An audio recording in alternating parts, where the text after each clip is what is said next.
Hello students, आज हम पढ़ने वाले हैं chemical reaction and equation chapter, जो कि क्लास 10 का बहुत इंपॉर्टेंट चैप्टर है। तो आइए हम शुरू करते हैं। सबसे पहले मैं आपको बताती हूँ कि केमिकल रिएक्शन एंड इक्वेशन वाले चैप्टर के अंदर जो है हम क्या क्या पढ़ने वाले हैं। तो इस चैप्टर के अंदर आप पढ़ोगे कि केमिकल रिएक्शन किसको कहते हैं, केमिकल इक्वेशन किसको कहते हैं, बैलेंसिंग ऑफ इक्वेशन क्या होता है, इसके अलावा टाइप्स ऑफ केमिकल रिएक्शन पढ़ेंगे, केमिकल रिएक्शन के होने के दौरान क्या क्या बदलाव आते हैं वो पढ़ेंगे। इसके अलावा हम जो रिएक्शंस होती हैं उस दौरान क्या क्या घटना घटित होती है उसके बारे में हम जानेंगे इस चैप्टर में। तो आइए पढ़ते हैं। सबसे पहले केमिकल रिएक्शन क्या होता है। तो रिएक्शन किसको कहते हैं? जब ओल्ड रिएक्टेंट्स जो होते हैं वो टूट करके कुछ नया फॉर्म करते हैं, कुछ नया बनाते हैं, तो उसको हम कहते हैं केमिकल रिएक्शन। ठीक है, जब कुछ न्यू सब्सटेंस फॉर्म्ड होता है, कुछ नए सब्सटेंस जब बनते हैं तो इसको हम कहते हैं केमिकल रिएक्शन, ओल्ड बॉन्ड को ब्रेक करने के बाद। ठीक है, और जो इक्वेशन क्या होता है, केमिकल इक्वेशन किसे कहते हैं? जब आप रिएक्शन को ही सिंबल्स के फॉर्म में रिप्रेजेंट करते हो। ठीक है, रिप्रेजेंट करते हो आप इसको सिंबॉलिक फॉर्म में। ठीक है, इसको हम कहते हैं केमिकल इक्वेशन। ये होता है हमारा केमिकल इक्वेशन। फॉर एग्जाम्पल कि आप कार्बन को C+O2 लिख करके कार्बन डाइऑक्साइड बना रहे हो CO2, इसको हम कहते हैं इक्वेशन के फॉर्म में लिखना जब रिएक्शन हो रहा है कार्बन और ऑक्सीजन का और वो बना रहा है कार्बन डाइऑक्साइड। अब आगे बात करते हैं, जो आप लेफ्ट हैंड साइड में देखते हैं उसको हम कहते हैं रिएक्टेंट, और जो आप राइट हैंड साइड में लिखते हो उसको हम कहते हैं प्रोडक्ट। इसका मतलब जो लेफ्ट हैंड साइड में लिखा गया है उसको आप अभिकारक या फिर रिएक्टेंट कहेंगे, और जो आपके राइट साइड में लिखा गया है उसको आप प्रोडक्ट कहते हो। रिएक्टेंट को मिला करके प्रोडक्ट बनता है। ठीक है, तो ये है हमारा केमिकल रिएक्शन और इक्वेशन। अब इसके बारे में ही इस चैप्टर के अंदर हम आगे चर्चा करेंगे। जब कोई केमिकल रिएक्शंस होती है तो उसके दौरान क्या क्या चेंजेस आते हैं। ठीक है, जो भी चेंजेस आते हैं ड्यूरिंग केमिकल रिएक्शन उसके बारे में अब हम बात करते हैं। तो आप लोगों को पता होगा बहुत अच्छे से, जब भी कोई केमिकल रिएक्शन होती है तो उसके अंदर क्या क्या चेंजेस आते हैं। उसका कलर चेंज होता है, आप देखोगे केमिकल रिएक्शन के अंदर कलर चेंज हो रहा होगा। उसके टेम्परेचर में चेंजेस आता है। तो आपने ये पढ़ा भी है एक्सोथर्मिक रिएक्शन और एंडोथर्मिक रिएक्शन के बारे में। ये दोनों टेम्परेचर के ऊपर ही बेस्ड है। एक्सोथर्मिक रिएक्शन जिसके अंदर की हीट जो है वो रिलीज होगा, और एंडोथर्मिक रिएक्शन जिसके अंदर की हीट जो है वो एब्जॉर्ब होगा। ये होता है हमारा टेम्परेचर के चेंज होने की वजह से। इसके अलावा इसके स्टेट में चेंज हो सकता है। स्टेट में बदलाव कैसे? कोई रिएक्शन सॉलिड से लिक्विड में चेंज हो जाएगा, कोई रिएक्शन लिक्विड से गैसेस में चेंज हो जाएगा। जैसे कि जब आप कैम्फर कपूर को जलाते हैं पूजा करते वक्त तो वो सॉलिड से डायरेक्ट गैस में चेंज हो जाता है। ये आपने 9th क्लास में भी पढ़ा था, सब्लिमेशन कहते हैं इसको, कि सॉलिड से डायरेक्टली कोई सब्सटेंस गैसेस में कन्वर्ट हो जाए। इसके अलावा आप देखोगे वो प्रेसिपिटेशन बनाता है और गैस इवोल्यूशन ऑफ गैस होगा इसके अंदर। जब कोई केमिकल रिएक्शन होता है तो वो पीपीटी भी बनाता है। प्रेसिपिटेट किसको कहते हैं? जब आप पानी में चॉक को घोल दो तो वो पीपीटी जैसा बन जाता है, उसको हम प्रेसिपिटेट कहते हैं। आइए अब हम आगे की बात करते हैं। अब हम आगे जानते हैं, जैसा कि आपको पता है कि चेंजेस, जब भी केमिकल चेंज होता है तो उसके अंदर चेंजेस होते हैं, बदलाव आता है। अब आप बदलाव को क्लासिफाई करते हो। केमिस्ट्री में ये चीज हम जरूर पढ़ते हैं कि चेंजेस जो होते हैं हमारे वो दो प्रकार के होते हैं। एक होता है हमारा फिजिकल चेंज, एक होता है हमारा केमिकल चेंज। अगर मैं फिजिकल चेंज की बात करूं तो इसके अंदर स्टेट चेंज होता है, शेप चेंज होता है, साइज चेंज होता है। लेकिन अगर मैं केमिकल चेंज की बात करूं तो इसके अंदर कॉम्पोजिशन चेंज हो जाता है, कोई नया सब्सटेंस फॉर्म हो जाता है। जैसे कि अगर आप पेपर को बर्न करते हो तो आपको मिल जाएगा राख, लेकिन अगर आप पेपर को फाड़ते हो, टीयर करते हो, तो उसके अंदर वो पेपर ही रहेगा, पेपर से वो लकड़ी नहीं बन जाएगी। सेम उसी तरीके से अगर आपने लकड़ी को तोड़ी तो वो अभी भी लकड़ी ही है, लेकिन अगर आपने लकड़ी को जला दिया तो अब वो बन गया है राख। तो ये डिफरेंस होता है हमारा फिजिकल चेंज और केमिकल चेंज में। जैसे कि अब आपसे पूछ लिया जाए रस्टिंग ऑफ आयरन, ये क्या होगा? लोहे पर जंग लगना, ये तो हमारा केमिकल चेंज होगा, क्योंकि वो एक नए तरीके का सब्सटेंस फॉर्म कर देता है वहां पर जब जंग लग जाता है। तो इसलिए फिजिकल चेंज और केमिकल चेंज में आई होप आपको कोई प्रॉब्लम नहीं होगी। फिजिकल चेंज में जैसे कि मान लीजिए आइस का कन्वर्जन होता है वाटर में, ठीक है, तो ये क्या हो रहा है? फिजिकल चेंज हो रहा है। लेकिन केमिकल चेंज के अंदर जो है वो नया सब्सटेंस बनता है। अब हम पढ़ते हैं बैलेंसिंग ऑफ केमिकल इक्वेशन। तो आइए अब हम देखते हैं बैलेंसिंग ऑफ केमिकल इक्वेशन कैसे करोगे आप बैलेंस। मतलब राइट हैंड साइड और लेफ्ट हैंड साइड दोनों इक्वल होना चाहिए, इक्वली बैलेंस करना चाहिए। जैसे कि आपके अपनी निजी जिंदगी में भी अगर आप अपनी मौज मस्ती को और पढ़ाई को बैलेंस करोगे, कई बार हम क्या करते हैं मौज मस्ती बहुत ज्यादा कर लेते हैं और पढ़ाई को एकदम लो लेवल पर रखते हैं जिसकी वजह से कि फेल हो जाते हैं। सेम उसी प्रकार से डाइट की अगर मैं बात करूं तो अगर आप बहुत ज्यादा डाइट लेते हो फास्ट फूड और अगर आप बहुत कम हेल्दी डाइट ले रहे हो तो उसकी वजह से भी बैलेंस बिगड़ेगा और आप बीमार पड़ोगे। तो इसलिए हमें इक्वली बैलेंस करना होता है, इक्विलिब्रियम बनाना होता है। यही चीज हम केमिकल इक्वेशन में भी पढ़ते हैं कि आपको क्या करना है। जैसे फॉर एग्जांपल हाइड्रोजन का रिएक्शन होगा ऑक्सीजन के साथ,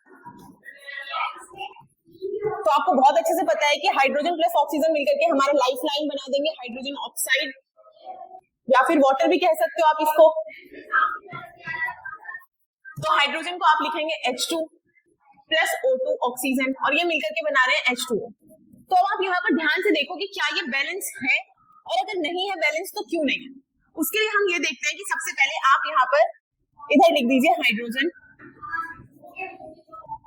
और यहाँ पर लिख दो LHS, यहाँ पे लिख दो RHS। और अब आप चेक करिए कि LHS और RHS में से इसमें कितना क्या है। हाइड्रोजन देखो पहले LHS में कितना हाइड्रोजन 2, RHS में कितना हाइड्रोजन 2, ये तो कोई दिक्कत नहीं है, ये तो दोनों ही बैलेंस है। अब ऑक्सीजन का चेक करिए आप, ऑक्सीजन का अगर आप देखेंगे तो LHS में तो ऑक्सीजन 2 है, लेकिन लेकिन लेकिन RHS में तो 2 नहीं है, यहाँ तो 1 है। तो आपको क्या करना पड़ेगा, इसको 2 से मल्टीप्लाई करना पड़ेगा। अब जब आप एक चीज ध्यान रखना, आप यहाँ आगे नहीं लिख सकते, ये गलत हो जाए। आप जब भी इस तरफ ऐड करोगे कुछ तो आपको फ्रंट में ही लिखना पड़ेगा यहाँ पर। तो जब आपने यहाँ पे, जैसे कि मैं फिर से लिखती हूँ दोहरा के, H2 प्लस O2, जब आपने इसमें 2 ऐड इधर करा तो ये H2O, ऑक्सीजन तो 2 हो गया लेकिन हाइड्रोजन तो 4 हो गया ना, 2 into 2 4 हो गया, फिर दिक्कत। अब इस तरफ आपको हाइड्रोजन को 4 बनाना पड़ेगा, इसलिए हमें इस तरफ भी 2 को ऐड करना पड़ेगा। तो ये बन जाएगा 2H2 plus O2 equals 2H2। I hope आपको क्लियर समझ आई होगी ये चीज। एक और करते हैं, आइए एक और बनाते हैं। अब आप बनाइए कार्बन प्लस ऑक्सीजन का, तो ये बनेगा CO2। क्या ये बैलेंस है या हमें बैलेंस करना पड़ेगा? फिर से वही करके देखिए आप, LHS और RHS। यहाँ पर कार्बन जो है वो दोनों में 1-1 है और ऑक्सीजन जो है वो दोनों में 2-2 है। इसका मतलब ये दोनों ही बैलेंस है, इसमें आपको कोई इशू नहीं आया। तो आइए अब हम आगे का देखते हैं, जैसे कि Na सोडियम प्लस ऑक्सीजन, तो ये बन रहा है Na2O। अब आप इसको बैलेंस करोगे अगर, तो आप यहाँ पर देख सकते हो कि ऑक्सीजन यहाँ पर 2 है पर यहाँ पर ओनली 1, यहाँ पर सोडियम 1 है और यहाँ पर सोडियम 2 है।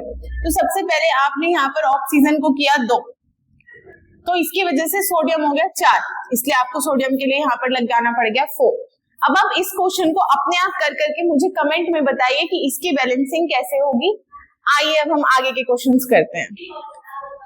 तो आइए अब हम देखेंगे types of chemical reaction. Types of chemical reaction के अंदर जो हमारे पास मतलब कि हम पढ़ेंगे रासायनिक जो अभिक्रिया होती है उसके प्रकार। तो सबसे पहला जो इसका टाइप है वो है कॉम्बिनेशन यानी कि संयोजन अभिक्रिया। इसका मतलब होता है कि 2 रिएक्टेंट मिल करके जब एक प्रोडक्ट का निर्माण करें, जब 2 अभिकारक मिलकर के एक उत्पाद बनाएं, इसको हम कहते हैं कॉम्बिनेशन रिएक्शन। ठीक है, मतलब बहुत सारी चीजें, जैसे मान लो आप बर्गर बना रहे हो, इसका मतलब इस चैप्टर से कुछ रिलेशन नहीं है बट फिर भी मैं आपको समझा रही हूँ। उसके लिए हमें बहुत सारे इंग्रेडिएंट्स चाहिए होते हैं। आपको बन चाहिए, खीरा, टमाटर, प्याज, चीज, मोज़रेला चीज डालते हो आप उसके अंदर, और महंगा वाला अमीर लोग खाते हैं बर्गर तो उसके अंदर पनीर भी होता है। तो ये सारी चीजें, टिक्की डलती है, चटनी होती है, तो ये सब मिलकर के एक सिंगल प्रोडक्ट बनाने बर्गर जो कि आप उसे खाओगे। सेम उसी तरीके से कॉम्बिनेशन रिएक्शन क्या है, जैसे कि एक एग्जांपल मैंने यहाँ पर लिखा हुआ है, ये क्या है CaO, इसको हम कहते हैं कैल्शियम ऑक्साइड, और ये बहुत ज्यादा इंपॉर्टेंट है एग्जाम के लिए। इसको आप कैल्शियम ऑक्साइड भी कहते हो और आप इसको क्विक लाइम भी कहते हो। क्विक लाइम के अंदर जब आपने वाटर को ऐड किया तो ये बन गया कैल्शियम हाइड्रोक्साइड, और इसको आप स्लेक्ड लाइम भी कहते हैं। इनके नाम बहुत ज्यादा इंपॉर्टेंट है। ठीक है, एक तो ये रिएक्शन है, और दूसरी रिएक्शन की जब आपने स्लेक्ड लाइम के अंदर कार्बन डाइऑक्साइड को मिलाया तो ये बन गया कैल्शियम कार्बोनेट और लाइम वाटर। स्लेक्ड लाइम को आप लाइम वाटर भी कहते हो, इसको हम कहते हैं कैल्शियम कार्बोनेट प्लस H2O। इसके अलावा जो आपकी एनसीईआरटी बुक में पहला एग्जांपल दे रखा है मैग्नीशियम रिबन वाला प्लस O2, यहाँ पे बन जाएगा 2MgO, फिर हम इसको बैलेंस करने के लिए यहाँ पर भी 2 लगा देंगे। तो ये भी आपका एक एग्जांपल है कॉम्बिनेशन रिएक्शन का। तो आई होप आपको कॉम्बिनेशन रिएक्शन समझ आएगा। आइए हम बढ़ते हैं आगे देखते हैं। ये है हमारा एक्सोथर्मिक रिएक्शन। अभी हमने पढ़ा कॉम्बिनेशन रिएक्शन, अब हम पढ़ रहे हैं एक्सोथर्मिक रिएक्शन। एक्सोथर्मिक रिएक्शन क्या होता है? कोई भी ऐसी रिएक्शन जिसके अंदर की हीट जो है वो रिलीज हो रहा हो, ठीक है, तो उस रिएक्शन को आप कहोगे एक्सोथर्मिक रिएक्शन। पेपर में एक सवाल भी आता है, ये जो रिएक्शन आप देख रहे हैं ये ग्लूकोज है, ग्लूकोज में ऑक्सीजन ऐड करने से ये टूट गया कार्बन डाइऑक्साइड, H2O वाटर और एनर्जी में। ये हमारी रेस्पिरेशन की प्रक्रिया होती है ह्यूमन बींग्स के दौरान, जो ह्यूमन बींग्स करते हैं जब हम डाइजेशन का प्रोसेस करते हैं ना, उसी दौरान रेस्पिरेशन भी होता है जो कि एनर्जी में कन्वर्ट करता है हमारे फूड को। तो रेस्पिरेशन जो होता है वो एक एक्सोथर्मिक प्रोसेस है। श्वसन जो है वो एक ऊष्माक्षेपी अभिक्रिया है। पेपर में सवाल भी आएगा कि why respiration is considered as an exothermic reaction, ये बहुत बार सवाल आता है पेपर में। तो आप पेपर में लिख करके आएंगे कि रेस्पिरेशन को एक्सोथर्मिक इसलिए बोलते हैं क्योंकि इस रिएक्शन के दौरान हीट रिलीज होती है। इसके अलावा ये वाला क्वेश्चन जो आप देख रहे हो, क्वेश्चन नहीं है ये, वेजिटेबल मैटर जो होता है, सब्जियों के जो छिलके वगैरह होते हैं उसका जो कन्वर्जन होता है खाद बनाने में, ये भी एक नंबर में पेपर में सवाल आया था कि वेजिटेबल मैटर इनटू कंपोस्ट जो कन्वर्जन होता है वो कौन सा प्रोसेस है। तो ये भी एक एक्सोथर्मिक प्रोसेस ही है, आप भूलेंगे नहीं, मैं आशा करती हूँ। इसे आपको याद रखना पड़ेगा कि रेस्पिरेशन को आप एक्सोथर्मिक प्रोसेस इसलिए कहते हैं क्योंकि रेस्पिरेशन को हम एक्सोथर्मिक प्रोसेस इसलिए कहते हैं क्योंकि हीट रिलीज होती है इस रिएक्शन के दौरान। नेक्स्ट वेजिटेबल मैटर वाला भी हम पढ़ चुके हैं, आइए अब हम आगे देखते हैं। अब हम पढ़ने वाले हैं डिकम्पोजिशन रिएक्शन के बारे में, तो आइए देखते हैं। डिकम्पोजिशन रिएक्शन कुछ इसी तरीके से, जैसे कि मान लीजिए आप जॉइंट फैमिली में रह रहे हो, एकदम से तितर बितर हो गया पूरा परिवार, ताऊ जी अलग, आप लोग अलग, आपके चाचा चाची अलग, बाबा दादी अलग, सब अलग अलग रह रहे हैं अगर, तो ये डिकम्पोजिशन हो चुका है अब आपके घर का। तो डिकम्पोजिशन रिएक्शन के अंदर क्या होता है कि एक सिंगल रिएक्टेंट जो होता है वो दो या दो से ज्यादा प्रोडक्ट में टूट जाता है। जैसे आप यहाँ पर देख सकते हैं कि कैल्शियम कार्बोनेट जो है वो CaO प्लस CO2 में टूट रहा है। यहाँ पर भी मैंने यही लिखा हुआ है कि इस रिएक्शन के अंदर सिंगल रिएक्टेंट जो होता है वो टूटता है सिंपलर प्रोडक्ट्स में। वो दो भी हो सकता है, वो चार भी हो सकते हैं, कितने भी प्रोडक्ट्स में टूट सकता है। अब हम देखेंगे कि डिकम्पोजिशन रिएक्शन जो होते हैं उसके प्रकार कितने होते हैं। तो डिकम्पोजिशन रिएक्शन के अंदर तीन प्रकार होते हैं। एक होता है थर्मल। थर्मल के अंदर क्या होता है, जब आप हीट पास करते हो और तब टूटे कोई रिएक्टेंट, तो थर्मल डिकम्पोजिशन रिएक्शन के अंदर क्या होता है कि जब आप किसी रिएक्शन को हीट पास करवा के ही उसको तोड़ रहे हो उसके रिएक्टेंट को, ताकि वो दो या दो से ज्यादा प्रोडक्ट बना सके, तो उसको हम कहते हैं थर्मल डिकम्पोजिशन रिएक्शन।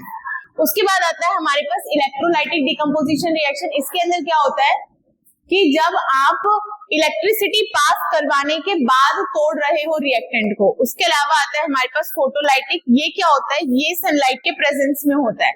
इसके आगे का हम नेक्स्ट क्लास में करते हैं।